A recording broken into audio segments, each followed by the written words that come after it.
बिस्मिल्लाहिर्रहमानिर्रहीम, अस्सलाम वालेकुम। मैं समी इब्राहिम हूँ, मेरे साथ फ़खर रहमान, और ये हमारे पास पाकिस्तान का नेशनल मीडिया, प्रिंट मीडिया, जो इलेक्ट्रॉनिक मीडिया की भी नुमाइंदगी करता है, इसलिए कि ये अखबारात भी उसी ग्रुप से हैं, उन्हीं ग्रुप्स के हैं जिनके बड़े बड़े चैनल्स हैं। तो जनाब फ़खर साहब जी, सबसे पहले मैं देख रहा था डॉन अखबार, आज उन्होंने जो फ़ोटो तो इसमें लगाई हुई है वो कराची में जो आग लगी है आयशा मंजिल, और वहाँ पर 5 हलाकतें, बड़ा एक अफसोसनाक वाक़या। और हमेशा जब भी ये वाक़यात होते हैं तो पता चलता है कि जो फायर ब्रिगेड और जो उसको बुझाने का जो प्रोसेस है उसके लिए हमारे पास कोई सामान नहीं है सवाए नारों के, और वो ख़बरें कि उसने नोटिस ले लिया, उसने नोटिस ले लिया, और वो तो ये भी 5 जाने गई। और एक्सीडेंट्स तो होते हैं, लेकिन हमारे यहाँ कोड्स, वो जो SOPs हैं, वो जो हिफाजती इक़दामात की ज़रूरत होती है जब बिल्डिंग बनाई जा रही हो, जिसमें फ़ायर एग्ज़िट्स होते हैं, उसमें छोटे छोटे वो इक्विपमेंट होता है आग को बुझाने का, और फिर बाकायदा पूरी मॉनिटरिंग, सिक्योरिटी, और जो इंतज़ामिया है, ज़िले इंतज़ामिया, शहरी इंतज़ामिया, वो बार बार चेक करती है आके। पाकिस्तान में ऐसा कुछ नहीं है, बयानबाजी ये वो। तस्वीर तो डॉन ने वो लगाई है, लेकिन उसके नीचे बड़ी इंटरेस्टिंग खबर है। PIA plans to raise Roosevelt hotel, senate panel told. Pakistani असासे, अब ये PIA की जो पूरे इनकी दुनिया में 39 बिल्डिंग्स हैं, और उसमें से 29 जो हैं वो पाकिस्तान में है। और ये जो रूज़वेल्ट होटल है, इस पर बड़ी नज़र है शरीफ ख़ानदान की, ज़रदारीज़ की, इसमें ख़बरें सऊदीज़ के भी आई इंटरेस्ट की। और अब इसका इन्होंने अब प्लान ये किया है कि वैसे तो बेच नहीं सकते, अब जी हम इसको गिरा रहे हैं, और गिरा के फिर जॉइंट वेंचर होगा, यानी फिर कोई शहज़ादा जो है या इनकी अपनी कंपनी वो उसमें पार्टनर होगी। और ये अब इसका प्लान है जी। अभी ये $6 मिलियन लगाने के बाद इसे न्यूयॉर्क सिटी की इंतज़ामिया ने इसको रेंट किया, और वहाँ पे इमिग्रेशन जो हैं, वो जो इमिग्रेंट्स आते हैं ना, उनको वो जगह है, वैसे ही वो इसका सत्यानाश उन्होंने कर दिया है, और यही प्लान था। तो अब ये जनाब, अच्छा फिर देखें, there is a method to this madness. आज ही डॉन ने अपने इदारती सफ़े पर मिफ्ता इस्माइल साहब का कॉलम भी छापा है।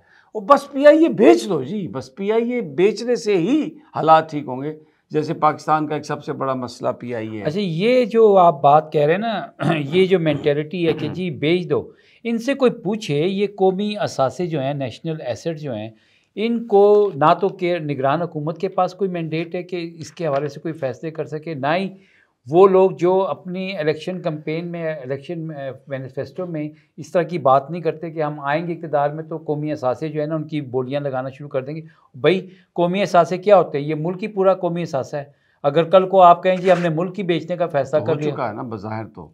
हाँ बिल्कुल। तो अच्छा, अब जनाब दूसरी जो खबर है ना, आपने जो मतलब हेडलाइन बड़ी ज़बरदस्त है, Nawaz Shujaat look to rekindle electoral flame. इनमें कोई फ्लेम है दोनों में, और वो एक की बात समझ नहीं आती, दूसरे के मुंह से बात नहीं निकलती, क्योंकि वो मुंह के ऊपर मास्क उसने पहना होता है। अभी ये देखे तस्वीर लगी हुई है, यानी शुजात साहब की बात समझने के लिए एक हमारा दोस्त था, वो कहता था कि बड़ा ज़रूरी है कि आप उनके घर कम से कम 60 खाने खाएं, यानी ज़्यादा आए जाएं तो फिर आपको कुछ अंदाज़ा होगा कि क्या बोल रहे उन्होंने हैं। क्या कहा है? और ये शब्द नवाज शरीफ साहब हैं, ये मास्क होता है नाक पे लगाने के लिए, इन्होंने मुंह पे लगाया हुआ है।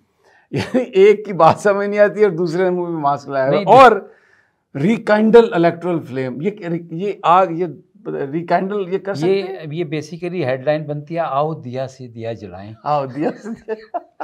ठीक है ना? हाँ, बड़ा अजीब। अच्छा, फिर एक PTI ने चैलेंज किए हैं, जो अपॉइंटमेंट्स ऑफ रिटर्निंग ऑफिसर्स हैं वो सरकारी मुलाजिमीन को लगा रहे हैं। सबसे अहम खबर, और ये वो चीज़ है जो चेयरमैन नैब का आपने पिछले दिनों वो हेडलाइन लगी थी, ये वो पैगाम था, ठीक है ना, कि ना उनसे पूछा जाएगा, ठीक है जी, अगर गलती हो गई तो माफ़ी मांगी जाएगी। और वो अब PTI ने जिस तरह से चैलेंज किया है, तो साफ नज़र आ रहा है कि पंजाब की ब्यूरोक्रेसी और हर जगह पे बंदे बिठा दिए गए हैं, और ये बात तो सब कर रहे हैं। अच्छा, एक तरफ फ्री एंड फेयर इलेक्शंस की बात हो रही है, और दूसरी तरफ जो है ना वो फोर्सेस, वो ऐसा लग रहा है कि पाकिस्तान में सियासत भी जो है ना एक सरकारी इदारा बन गया है कि नवाज शरीफ बतौर वज़ीर आज़म प्रमोट कर दिए गए ग्रेड 25 में। ठीक हो गया। अच्छा, सी पैक पर कितना प्रेशर है वेस्ट का और अमेरिका का, आप इससे अंदाज़ा लगाएं कि इटली सिर्फ वाहिद मुल्क था G7 कंट्रीज़ का जो उनका जो है बेल्ट एंड वो जो इनिशिएटिव है, बेल्ट एंड रोड इनिशिएटिव, उसमें वो था, 4 साल से था। उन्होंने, इटली वालों ने अपने आप को निकाल लिया। उन्होंने कहा जी अब हम, इनका जो प्रेसिडेंट शी का इनिशिएटिव है हम उसमें नहीं है। अब इटली 4 साल के बाद निकल गया वहाँ से, तो ये हमारे ऊपर जो प्रेशर होगा ये तो साले बताते ही नहीं है ना कि कितना प्रेशर है। तो इससे आपको अंदाज़ा होता है इस खबर से कि कितना प्रेशर है सी पैक को कंटेन करने के लिए।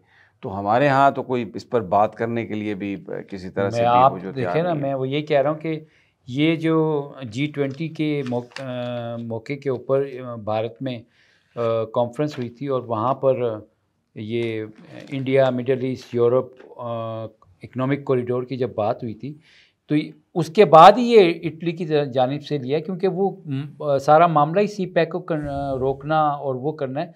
इसीलिए तो हम कहते हैं कि पाकिस्तान का इस वक्त जो है ना बहुत अहम किरदार है। और चीन ने जो अपनी अरबों डॉलर की सरमायाकारी की है, डरे उस वक्त से कल को कहीं वो कहें हमारे सारे पैसे वापस करें आप। जंग अखबार देखें जनाब, जी जी, लोअर हाफ पेज पूरा खसारा नहीं गवारा, इश्तिहार पे इश्तिहार, किसने छापा, कहाँ से आया, अब नाम वाम तो होता नहीं। नवाज़ और शुजात मिलकर इलेक्शन लड़ेंगे, वही जो रिकाइंडल जी, तो बीटिंग की खबर उन्होंने दी हुई है इसमें। और ये हेडलाइन है जंग अखबार की। लेकिन एक इम्पॉर्टेंट खबर ये है कि साले जाफ़र साहब ने जो दी है कि भारत पाकिस्तान से बिला तात्तुल मुज़ाकरात करे, मानी शंकर ने, ये उनकी स्टेटमेंट है। तो लग रहा है कि बिहाइंड द सीन बहुत कुछ हो रहा है, क्योंकि इसको जिस तरीके से फ्रंट पेज पर इन्होंने 2 कॉलम लगाया जंग ने, तो लगता है कि ये मामला जो है उस तरफ भी कोई जो है वो हो रही है। अच्छा, एडिटोरियल जो है इनके, एडिटोरियल पेज जो है उस पर मैं देख रहा था तो आज सुहेल वड़ाई साहब लेटली बहुत ज़्यादा वो हैं लाइमलाइट में। अच्छा। क्योंकि उन्होंने इरफान सदीकी साहब से ये कहा कि ये आप जो नवाज शरीफ साहब को आप समझाएं, ये आप क्या एक अपनी सियासत गर्म करने के लिए उनको और इमरान खान के ख़िलाफ़ और भड़का रहे हैं, इसका नुकसान होगा, पॉलिटिशियंस को इस तरह नहीं करना चाहिए। तो वो एक उनकी सीरीज़, तो आज जनाब वो उन्होंने अताउल हक कासमी साहब ने वो उनकी जो ज़ियाउल हक नक्शबंदी ने जो लिखी है किताब सुहेल वड़ाई साहब पर, सुहेल वड़ाई कहानी, उस पर बड़ा अच्छा तबसरा किया है। लेकिन बीच में उन्होंने अपने लिए भी लाइनें निकाल ली हैं, नवाज शरीफ की भरपूर तारीफ़ की है। उन्होंने कहा कि सुहेल वड़ाई साहब ये कहते हैं कि नवाज शरीफ एक तजुर्बे से सीखते हैं, तालीम भले इतनी नहीं है, पढ़ते, तालीम की बात नहीं, पढ़ते इतना नहीं है लेकिन तजुर्बे से सीखते हैं। तो उनको वही चाहिए था मंजन बीच में से। लेकिन बहरहाल अच्छा कॉलम है, इस तरह की चीज़ें जो हैं वो चलती रहती हैं, होती रहती हैं। और ये जनाब दुनिया में इन्होंने, अच्छा दुनिया अखबार में देख रहा हूँ कि थोड़ा जो हेडलाइंस हैं वो इंटरनेशनल इश्यूज़ के हवाले से वो करते हैं। मसलन ग़ज़ा बहरान, आलमी अमन को ख़तरा, अक़वाम मुत्तहिदा, गज़ा के कॉन्टेक्स्ट में इन्होंने जो है वो स्टोरी ये दी है। और सेक्रेटरी जनरल UN ने जो आर्टिकल 99 का इस्तेमाल नाकाबिले नुकसान हो सकता है, क्या हो सकता है, एक ये ख़बर जो है ना इन्होंने पाकिस्तान की पॉलिटिक्स से हट के ये खबर लगाई है। और यह है तो पूरी दुनिया का नहीं, ये खबर बनती भी थी। हाँ। उसकी वजह यह है कि कल इस्लामाबाद में एक बड़ी कॉन्फ्रेंस हुई और जिसमें ये जो हेडलाइन ऊपर आप देख रहे हैं, पाकिस्तान इजराइल को धमकी दे तो गज़ा जंग रुक सकती है। यानी ये वो तवक्को है पाकिस्तान से। और कल बाकायदा जिस तरह से तकी उस्मानी साहब ने कहा कि जो है वो गज़ा में जो बर्बरियत हो रही है, फ़लस्तीनियों के जो कत्लेआम हो रहा है, बच्चों ख़वातीन के साथ जो जुल्म सितम हो रहा है, उसके बाद ये लाजिम हो गया है कि तमाम मुसलमान ममालिक जो हैं और जो उम्मा है वो जिहाद के लिए खड़े हों। और अब ये जो हेडलाइन है गज़ा बुरहान आलमी अमन को के लिए ख़तरा, देखें अक़वाम मुत्तहिदा में इस वक्त रेड अलर्ट जारी हो गया है। उसकी वजह ये है कि जो गज़ा जंग के पीछे जो किरदार हैं वो वाज़े तौर पर आमने सामने आना शुरू हो गए हैं। इसी वजह से ये और अमेरिका पर ज़्यादा रिस्पॉन्सिबिलिटी अमेरिका हो, बरतानिया हो, फिर ये जिस तरह लेकिन मैं फिर भी एक बात कहूँगा, जंग को ख़त्म करने के लिए एक और जंग जो है, फिर उस जंग को ख़त्म करने के लिए एक और जंग, जंगें जो हैं वो जंगों से ख़त्म नहीं होती। उसके लिए आपको सैनिटी मस्ट प्रिवेल, और गुफ्तगू जो है उसका आगाज़ होना चाहिए। ये देखें ना, ये चीनी सदर जो ट्रिब्यून ने कितनी हाईलाइट की कि any future arrangement must reflect the will of the Palestinians, ये होना चाहिए। यानी जंग बंदी हो, फ़लस्तीनियों का मुस्तकबिल क्या हो, ये वाक़ई होना चाहिए। ये भी है, एक और बड़ी इंपॉर्टेंट स्टोरी है जो आसिफ दुरानी साहब साबिक सफ़ीर हैं लेकिन अभी अफ़गानिस्तान के लिए पाकिस्तान के नुमाइंदे हैं। पाक अफ़गान मुआहदा मनसूख करके 7 लाख अफराद को वापस भेजने का फ़ैसला। 2015 मुआहदा किसी भी वक्त मनसूख, अफ़गान सिटीज़न कार्ड रखने वाले वापस जाएंगे। TTT की जानिब से सरहदी इलाकों पर हमलों में 65% इजाफा। अब देखें, अब ये बहुत अहम इशू है। निगरान गवर्नमेंट का क्या मैंडेट है इस तरह के फ़ैसले करने का? इसमें कोई शक नहीं कि ये हमारी सिक्योरिटी रिलेटेड जो चीज़ें हैं, ये एक ख़ास फोरम्स हैं जिन पर ये सब तय की जाती हैं और उनका फ़ैसला ही हतमी होता है।